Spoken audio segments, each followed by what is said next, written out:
thanks for coming along and being a part of my journey today and allowing me to be part of yours.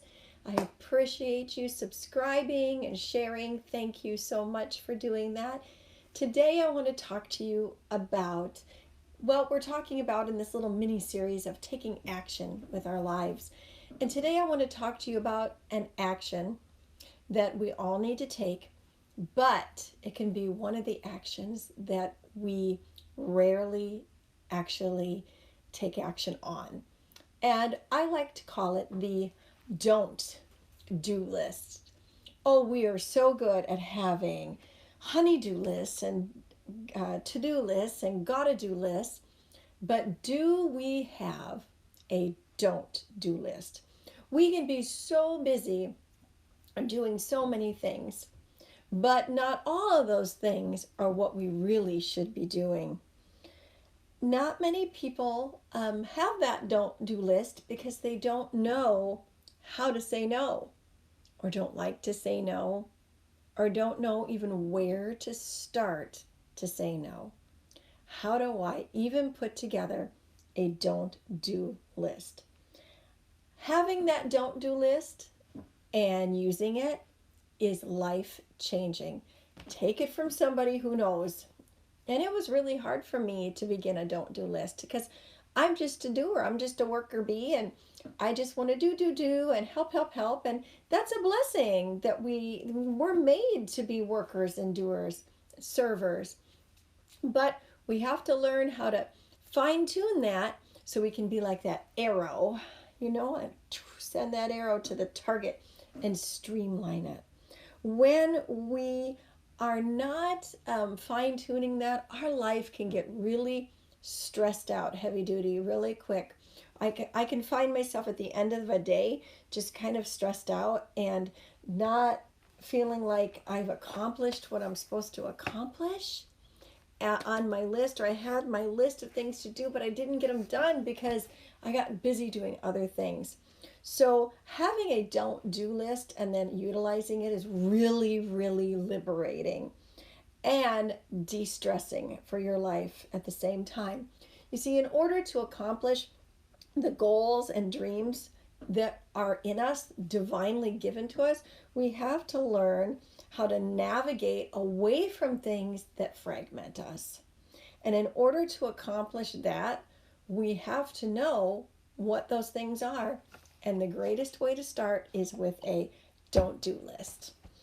So once we have that list, though, it's going to be important that we stick to it. Oh, I know, and that can be hard because I'm somebody that wants to say yes, and I don't mind being busy.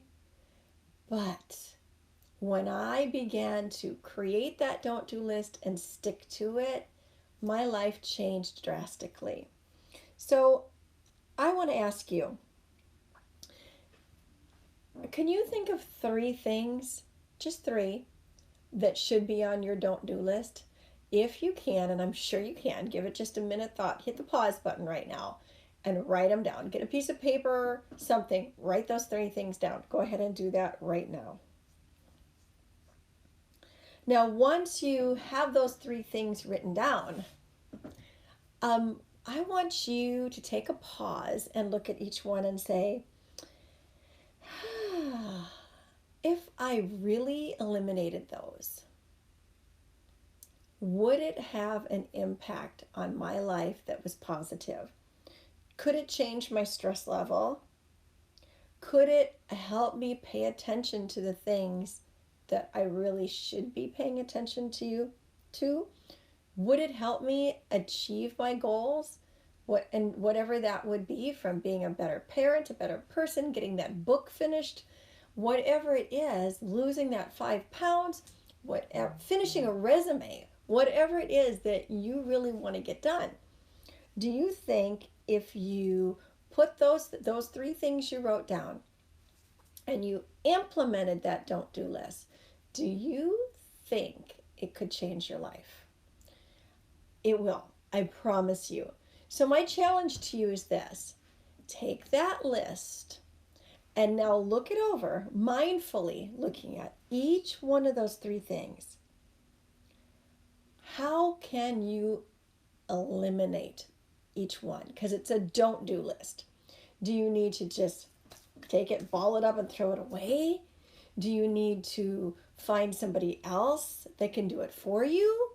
What needs to happen in order for you to actually live out that don't do list?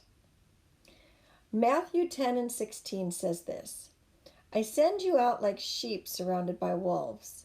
So be wise as serpents and innocent as doves. How does that fit in?